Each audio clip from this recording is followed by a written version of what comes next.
Et bonjour tout le monde, c'est le week-end, alors voilà, on sort. On sort. Bon, on sort pas, mais on a le droit de faire une balade. J'ai suffisamment de temps encore sur mon petit crédit d'une heure pour me poser et enregistrer cette vidéo. Et je me suis dit que, week-end faisant, ça vous ferait peut-être du bien de respirer un peu. Voilà, nous sommes samedi et nous sommes sur la 6e vidéo de mon challenge. Aujourd'hui, le sujet, c'est comment assurer la qualité de votre travail. En tant que rédacteur web, je précise, on parle, mais bon, je crois que ça peut inspirer tout le monde, mais là, c'est en tant que rédacteur web. Bon, la première chose, c'est qu'on va déterminer 2 types de qualité. Et je vais vous parler des deux, vous donner mon avis, même si ça va vous sembler peut-être un peu téléphoné parfois. Mais nous avons d'un côté la qualité d'écriture, qui est très importante, et de l'autre, la qualité de communication du contenu que vous faites. Voilà, on a l'un et l'autre, et on va voir comment sécuriser, comment assurer la qualité des deux. Bon, assurer dans le sens où vous produisez quelque chose de bien, ça va beaucoup relever de la base que vous allez avoir. J'ai des gens qui passent. Bonjour. On va reprendre. Assurer la qualité de votre écriture va bien sûr dépendre avant tout de si vous savez bien écrire ou pas et si surtout vous savez bien structurer ou pas. Si vous savez respecter vos propres règles. Voilà, si vous dites partie 1, je vais aborder telle chose générale, partie 2, je vais rentrer dans le détail, et que dans la partie 1, parce que vous n'êtes pas assez rigoureux, vous commencez à mettre des choses de l'ordre du détail, vous faites des digressions et des choses comme ça, eh bien votre texte il sera mauvais. Il sera mauvais parce que tout simplement vous ne respectez pas vos propres règles. Mettons que vous respectez vos propres règles, que vous avez de la discipline sur ces choses-là, que vous savez doser vos effets.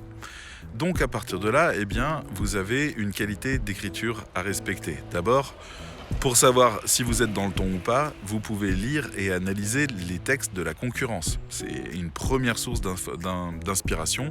On va aller voir ce qui se fait, on va essayer de trouver le ton, on va essayer de trouver la saveur du discours de la concurrence afin de pouvoir réussir à faire quelque chose qui nous ressemble un peu mais qui ne s'éloigne pas trop non plus de ce que les gens attendent. Si je vous donne un exemple de ce côté-là, ça va être... Si vous faites par exemple du crédit auto, c'est pas le moment de discuter de à quel point les bagnoles c'est cool, etc. Parce que c'est pas le sujet. On est dans un crédit auto, vous avez une fonction qui est attendue par la personne qui vient vous lire. Et ça, si vous allez voir la concurrence, vous comprendrez ça tout de suite. Voilà. Après, donc, lire et analyser la concurrence pour s'inspirer, pour trouver le style, le ton et la structure. Ensuite, utiliser des analyseurs sémantiques si jamais vous en avez besoin pour bien vous assurer que vous êtes bien sur le vocabulaire type de ce genre de requête, c'est-à-dire les gens qui cherchent ça tombent sur des pages qui ont un vocabulaire spécifique et vous avez des logiciels comme YourTextGuru, 1.fr ou d'autres, vous avez ces logiciels qui vont vous donner les mots qui sont le plus souvent présents dans les textes qui concernent la question qui est posée par le visiteur. Donc vous pouvez, alors c'est payant, mais vous pouvez comme ça vérifier la qualité de votre texte. Ensuite, vous pouvez, et c'est important, moi je le recommande beaucoup, même si je sais que c'est compliqué à faire passer au client, mais le client, il va peut-être falloir l'éduquer un peu, engager un relecteur correcteur avant livraison, c'est-à-dire faire un partenariat avec une autre personne qui va se charger très spécifiquement de la chasse aux fautes et de l'amélioration du style.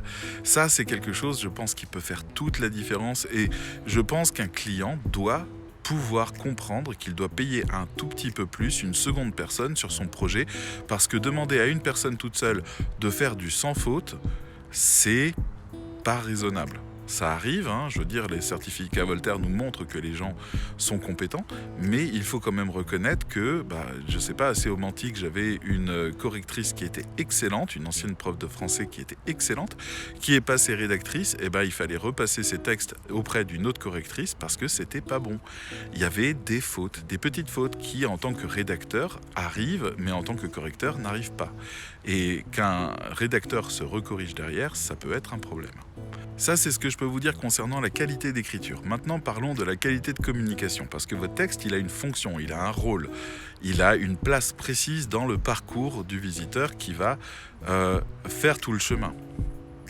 Donc, nous allons avoir d'un côté un persona qu'il va falloir créer, et là on va le créer, mais on va pas faire que le créer. Donc déjà le créer, on a toute une série de procédures pour ça qui vont de l'enquête à l'interview en passant par... Voilà, on essaye de déterminer le persona. Une fois que c'est fait, on le soumet au client qui doit nous dire oui, oui, je reconnais bien, c'est ça, ça m'intéresse, ok, c'est bien eux que je veux qu'on vise. Si vous n'avez pas la validation du client, bonne chance, parce qu'il a le droit de rejeter tous vos textes, puisque vous ne respectez aucun accord, puisqu'il n'y a pas eu accord. Et enfin, vous devez respecter votre persona. Combien de fois j'ai vu des gens avoir un persona et pas le respecter parce que ça peut être différent, c'est pas l'essentiel, quoi. Et puis moi je pense que c'est pas tout à fait vrai. Je veux dire, à un moment donné, on passe en mode exécutant, hein. On a toute une partie où on est dans la négociation, où on est dans la discussion, dans l'analyse, dans la détermination du sujet, et puis à un moment donné, on passe en exécutant et on fait très précisément ce à quoi on s'est engagé. Donc on respecte le persona. Deuxième chose, on crée une fiche éditoriale qui concerne le client. Donc qu'est-ce qui est son business model, comment il fait son argent, pourquoi son produit passe avant les autres selon lui, comment les valeurs de son entreprise justifient la présence de son produit auprès de quelle cible particulière, quel est le niveau de revenu des cibles, comment est-ce qu'il gagne son argent, enfin bref, toutes les choses, comment il communique, quel est le ton qu'il utilise. À vous de voir ce que vous mettez dedans, mais en tout cas, une fiche éditoriale, c'est très important et surtout, vous devez après la faire de nouveau valider par votre client. Il doit vous dire oui, oui, oui, c'est ça, c'est exactement ça, c'est moi, je me reconnais complètement, c'est ça. Et à partir de là, il faut respecter de nouveau la fiche éditoriale et faire émerger les valeurs et faire émerger la communication, etc. Très important.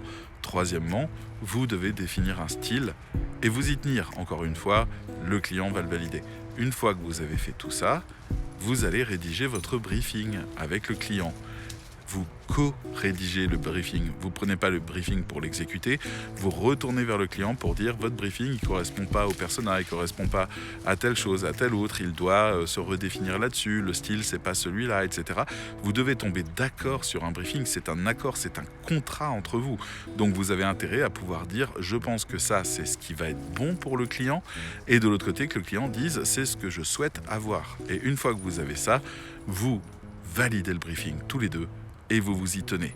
Donc, si je récapitule, vous avez dans ce que je viens d'expliquer de quoi ne pas avoir de faute avec un correcteur-relecteur, de quoi avoir un champ sémantique qui est hyper bon en SEO, complètement calibré, de quoi avoir un style correspondant en étudiant la concurrence, de quoi savoir exactement à qui vous parlez, de quoi savoir exactement qui parle et comment est-ce qu'il parle, et finalement d'avoir l'accord du client sur toutes ces étapes. Pour moi, à ce moment-là seulement, je veux bien qu'on parle d'assurer la qualité d'un travail. Je ne veux pas vous paniquer, hein. C'est juste rajouter quelques étapes, ça va vous sécuriser, ça va vous détendre, vous allez savoir exactement où vous allez en plus beaucoup mieux comprendre pourquoi le texte doit exister et comment il doit exister. Donc c'est tout bénef pour vous de partir dans cette direction-là. Voilà, devenez rédacteur web communicant et faites un travail que votre client adorera. Et vous adorerez le faire aussi. Je vous dis à demain. Bye bye.